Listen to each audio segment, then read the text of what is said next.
Hello, my name is Angela and welcome to my Eco Challenge. After completing my ecological footprint assessment, I was surprised to discover that I produce around 8.5 tonnes of CO2 emissions each year.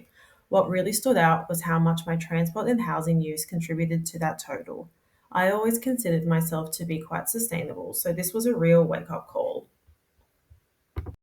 To understand my impact better, I started collecting data from my daily habits.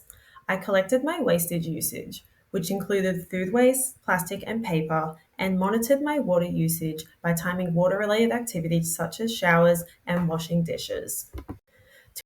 I also collected data about my energy usage at home, which included monitoring how many hours a day I use appliances and using the app Driver's Note to track my kilometers and fuel consumption. After reflecting over the past week, I decided that I wanted to reduce my energy consumption at home. Cars release greenhouse gases like carbon dioxide, which not only fuel climate change but also harm our health. According to the Australian Government's Green Vehicle Guide, motor vehicle pollution can lead to lung disease, cancer, and other serious illnesses. Globally, burning fossil fuels like coal, oil, and gas is the main cause of climate change. These fuels are responsible for over 75% of global greenhouse emissions and nearly 90% of carbon dioxide emissions. Most of the world's electricity still comes from these sources. In Australia, around 80% of electricity is generated by burning coal. Heating and cooling appliances have contributed to a rise in energy related carbon dioxide emissions over the last few years, which at this rate is faster than what the natural world can process. Humans have been the main cause of climate change since the 1800s, which is mainly due to the burning of fossil fuels such as coal, oil, and gas, with the main greenhouse gas being carbon dioxide and methane, which comes from using gasoline for cars and coal for heating and cooling buildings. Rising carbon dioxide levels are causing the Earth's temperature to increase, which is harming the environment and worsening climate change. The past decade has been the hottest on record, leading to more frequent and intense heat waves. Warmer temperatures fuel stronger storms like cyclones and hurricanes and create wildfires that destroy homes. Climate change also affects ecosystems. Oceans are absorbing much more of this heat, along with more carbon dioxide from the air.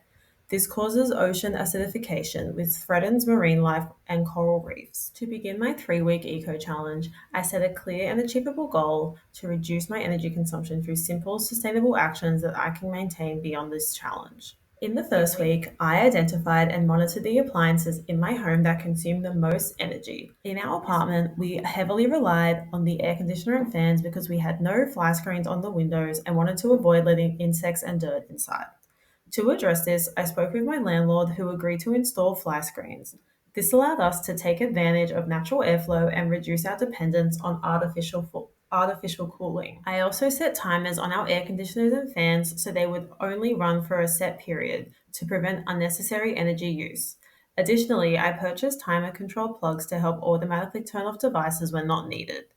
I started checking the weather app more frequently and was committed to only using the aircon only when absolutely necessary. To cut down on our clothes dryer usage, I began doing laundry earlier in the day so I could make the most of natural drying time. I used a clothes horse when space was limited and discovered an app called Hang the Washing, which uses weather forecasts to estimate drying times based on sunlight, wind speed, and fabric type. This helped me confidently reduce reliance on the dryer, even for larger items like towels and After the first week, our usage of using the air conditioner was down by 50%, which saved 114 kilowatts of energy, which is equal to around 80 kilos of CO2 emissions. In the second week, I focused on minimizing standby power usage, which is energy consumed by devices even when they are turned off. I tracked how many hours each device remained plugged in and calculated energy use in kilowatts. I discovered that standby power accounted for 8.25 kilowatts per week, equivalent to approximately 4.53 kilos of CO2 emissions. To combat this, I set daily phone reminders to unplug devices when not in use. Though it became a bit tedious over time, I made it easier by purchasing a power strip with individual switches, which allowed me to cut power to multiple devices quickly. Data from this week showed that standby power made up 40.6% of my energy usage. After implementing changes, I reduced this by 59% in the following week. and saved about 3.2 kilowatts of energy, which is about 2.24 grams of CO2 emissions. In week 3, I focused on transportation. I tracked my car usage using the Driver's Note app and found that I typically drive around 55 kilometers per week. Since my car runs on petrol, this resulted in about 6.7 kilos of CO2 emissions. After reflecting on this, I recognize that I live in an area with good access to public transport and that many of my trips were short. The following week, I committed to only using my car when absolutely necessary. Instead I walked to places within 30 minutes and used electric buses and trains available in my area. This change lowered my weekly CO2 emissions from transport by 3.3 kilos. While these numbers might seem small, they show that consistent changes in daily habits, like choosing sustainable transportation, can make a meaningful environmental impact over time. After completing my action plan, I calculated my ecological data to see if my action plan made any difference to my carbon footprint. After entering my new data, my ecological footprint has reduced from 2.7 Earths to 2 Earths, and my carbon footprint has reduced by almost 2 tons. Although this isn't a huge difference, my action plan was successful in reducing my carbon. Here are some ways that individuals, local communities, national government, and global communities can reduce their energy consumption. Individuals can install solar panels on their home for renewable energy and buy appliances that have high energy ratings, as these use less energy. Local communities can work together with their local government to create community shared solar projects, which involves a bunch of houses using the same renewable energy source. National governments can work with First Nations people to ensure that Indigenous communities are included and empowered in Australia's renewable future.